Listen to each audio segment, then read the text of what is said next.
پہلے زمانے میں کیا ہوتا تھا کہ تکریم کا سبب تقوی ہوتا تھا۔ کیا بات ہے!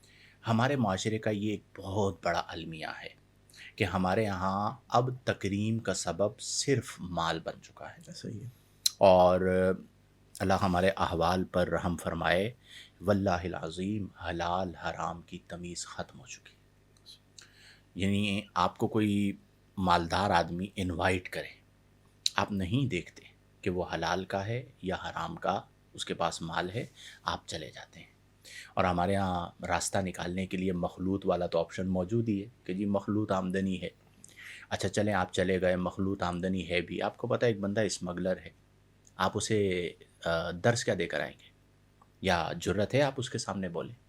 اچھا، پھر اس کے بعد مال ایک ضرورت تو ہے نا، یعنی ہم سب بھی کہیں نہ کہیں مال تو کما رہے ہیں نا، ہماری ضرورت ہے، ہمارے بچوں کی ضرورت ہے، آگے بڑھنے کے لیے دنیا کو چلانے کے لیے مال کی ایک حیثیت ہے۔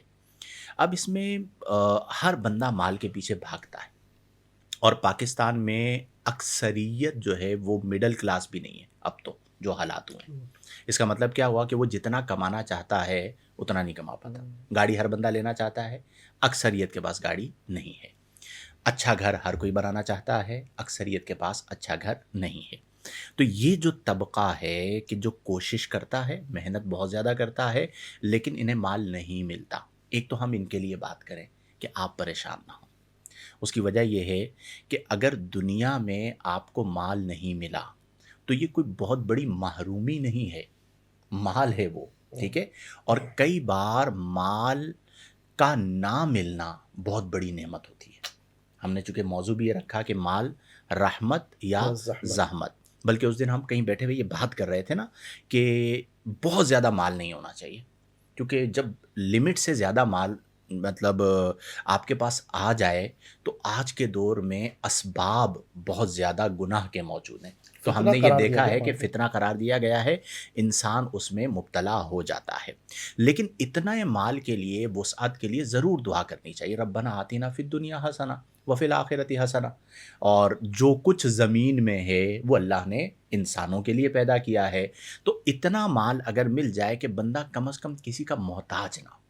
دیکھیں آج کے دور میں آپ لوگ جانتے ہیں کہ مجبوری کتنا مشکل مرحلہ، یعنی کسی کو اگر قرضہ دینا ہو تو اس کے لیے سانس لینا مشکل ہو جاتا ہے، یا وہ باپ کہ جس کے بچے گھر میں انتظار میں بیٹھے ہیں کہ عید سر پہ آ گئی ہے اور ابھی تک کپڑے نہیں بنے، اس باپ کے دل پر کیا گزر رہی ہے۔ تو ان چیزوں کو سمجھنا ضروری ہے۔ ایک مقولہ مجھے سر دست یاد آیا کہ بزرگی بعلم است نہ بسال، تونگری بدل است نہ بمال۔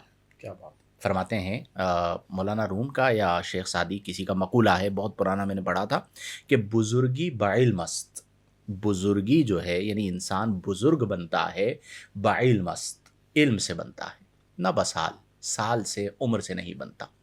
تونگری بدل است، تونگری جو ہے وہ دل سے ہوتی ہے، نہ بمال، مال سے نہیں ہوتی۔ کیا بات! تو اگر آپ کا دل اس پہ بڑا ایک ہے، شعر میں سنا، سنائیے۔ عربی کا ہے، ردینا قسمت الجبار فینا، فینا، کیا بات ہے! لنا علم وللجہال مال۔ کیا بات ہے! ہم اپنے رب تبارک و تعالیٰ کی تقسیم پر راضی ہیں، اس نے ہمیں علم عطا کیا اور بہت سے جاہلوں کو مال کی بڑی بہتات عطا کی۔ مولا فَإِنَّ جی غالباً جی حضرت علی کی طرف یہ منسوب ہوتا ہے، فَإِنَّ الْمَالَ يَفْنِي عَنْ قَرِيبٍ وَأَنَّ الْعِلْمَ علم بَاقٍ باق لَا لا يَزَالُ۔ یزال۔ مجھے مولا علی کا ایک قول یاد آ گیا اس بات پہ، اچھا، یعنی آپ نے ایک موقع پر موازنہ کیا ہاں، مال اور علم علم اور کا، مال کے ایسا درمیان، ہی ہے۔ تو آپ نے فرمایا مال وہ ہے جس کی ہمیں حفاظت کرنی پڑتی ہے، بالکل ایسے ہی ہے۔ اور علم وہ ہے جو ہماری حفاظت کیا کرتا ہے۔ بات! کیا بات! مال وہ ہے جسے آپ خرچ کریں تو وہ گھٹتا ہے، علم وہ ہے جسے آپ خرچ کریں تو وہ بڑھتا ہے۔ کیا بات! تو یہ آپ نے موازنہ پیش کیا، تو لب لباب یہ ہوا کہ دیکھیں نبی کریم صلی اللہ علیہ وسلم نے فقر اختیاری کو اختیار فرمایا۔ سبحان اللہ۔ صحابہ کرام میں اکثر مطلب فقر کے ساتھ زندگی گزار کر گئے۔ ایسے ہی۔ اس کا مطلب یہ ہوا کہ آج یہ جو بے چینی ہے نا کہ میں بس دنیا کما لوں، اور دنیا کمانے کے لیے ابھی ہماری نیو جنریشن کے حوالے سے بھی آپ لوگ بات کیجئے کہ مال یعنی جسے ہم کہتے ہیں آسان مال کمانا، اسے ایک اصطلاحی لفظ بھی کہا جاتا ہے ایزی منی، یعنی آسانی سے مال کمانا۔ اب سوشل میڈیا پہ یہ مال اس طرح کمانا اور دکھانے کا بڑا ایک ٹرینڈ بن گیا ہے، اور انہیں دیکھنے کے لیے یا اس کو دیکھ کر کئی لوگ مال حاصل کرنے کے لیے اپنے آپ کو ذلیل کروا دیتے ہیں، اپنا جو ہے نا وہ باقاعدہ اسکینڈل بنوا دیں گے، سوقیانہ زبان استعمال کریں گے اور مال دنیا حاصل کرنے کے لیے لگے رہیں گے۔ تو میں یہ سمجھتا ہوں کہ اعتدال بہترین ہے، جو اللہ نے مجھے دیا ہے اس پر راضی رہیں، اور اس میں میں نے فقراء کو دیکھا ہے کہ وہ کمال ہوتا تھا، یعنی جو مالدار ہے وہ اپنا مال دکھانے کے لیے بے چین ہوتا تھا، اور فقیر مزے سے بیٹھا ہوا ہوتا تھا، بھئی میں تیرے مال پہ نظر ہی نہیں ڈالنا چاہتا، ٹھیک ہے۔ اب آپ سوچئے کتنا اطمینان کا معاملہ ہے کہ ایک بندے کے پاس مال آ گیا، چاہے اس کا یعنی وہ آپ کمائی ہے یا باپ کمائی ہے، ٹھیک ہے، اور حلال ہے یا حرام ہے، وہ بے چین ہوتا ہے کہ یار میں دکھاؤں کہ میرے پاس یہ ہے، اور فقیر ایک نظر بھی نہیں ڈالنا چاہتا۔ میں ایک جگہ پڑھ رہا تھا، حضرت حسن بصری رحمۃ اللہ علیہ، استغنا کیا ہوتا تھا۔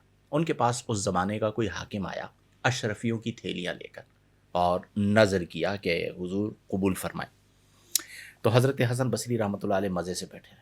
ایک تو یہ ہونا چاہیے کہ آپ کے اندر استغنا ایسا ہو کہ نہ آپ کسی کے مال سے متاثر ہوں نہ کسی کے جمال سے متاثر ہوں۔ آپ نے دیکھا، اچھا نظر لے کر آئے ہو، ہمارے یہاں کیا ہوتا ہے، الٹ ہوتا ہے، وہ حاجی صاحب کیا ضرورت تھی، پہلے مال اٹھا کے سائڈ پہ کرنا ساری چیزیں۔ آپ نے اسے کہا ایک بات مجھے بتاؤ کہ یہ تم نے اشرفیاں مجھے نظر کی ہیں، یہ جو تھیلیاں لے کر آئے ہو، اگر اس جیسی 2 تھیلیاں تھیں یا 3 تھیلیاں تھیں، اشرفیوں کی کچھ اور تھیلیاں تمہیں دی جائیں تو کیا تمہارے دل میں اس کی طلب ہے؟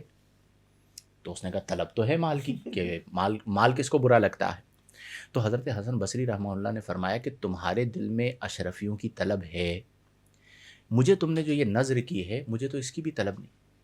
تو اس کا مطلب یہ ہوا کہ میں غنی ہوں، تم فقیر ہو، تم چاہتے ہو میں چاہتا نہیں ہوں، تو یہ اشرفیاں میری طرف سے اٹھاؤ اور یہاں سے نکلو۔ یہ وہی بات نا، تونگری بدل بدل است نہ بمال، تو یہ جو فکر ہے اسے پیدا کرنا ہمیں، میں سمجھتا ہوں ضروری